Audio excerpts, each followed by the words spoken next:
లండన్‌లో అందరికీ life insurance, health insurance, vehicle insurance ఉంటదో ఉండదో తెలీదు గానీ, ఈ మొబైల్ ఇన్సూరెన్స్ మాత్రం కంపల్సరీగా ఉంటది. లండన్‌లో దొంగతనాలైతే చాలా ఎక్కువ జరుగుతుంటాయి.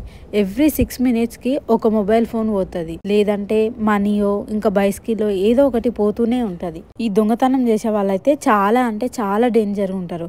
ఏం చేయడానికైనా రెడీగా ఉంటారు. అండ్ ఎనీ టైం వాళ్ళు నైఫ్స్ కూడా క్యారీ చేస్తూనే ఉంటారు వాళ్ళతో పాటు. ఇక్కడ కూడా అలాంటిదే.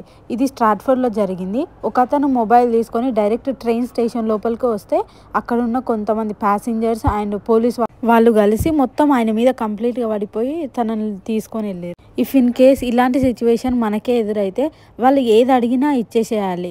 మనీ కానీ, ఇంకా మొబైల్ కానీ, బైస్కిల్ ఇంకేది అడిగితే అది ఇచ్చేసేయాలి. ఎందుకంటే అది ఇవ్వకపోతే వాళ్ళు ఏం చేయడానికైనా రెడీగా ఉంటారు. నైఫ్స్ తోటి మనల్ని అటాక్ చేస్తారు. వాటన్నిటికంటే మన లైఫే ఇంపార్టెంట్ కాబట్టి వాళ్ళు అడిగింది ఇచ్చేసేయాలి. ఫ్రెండ్స్ ఉన్నా, రిలేటివ్స్ ఉన్నా, ఎంతమంది ఉన్నా ఎనీ టైం మనతో పాటు ఉండలేరు. ఒకవేళ గ్రూప్‌గా ఉన్నా కానీ వాళ్ళు మనల్ని అటాక్ చేస్తారు.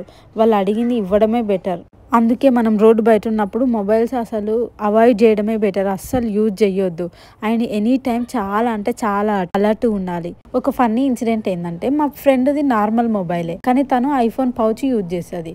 అయితే ఆ దొంగ అది ఐఫోన్ అనుకొని తీసుకొని వెళ్ళిండు.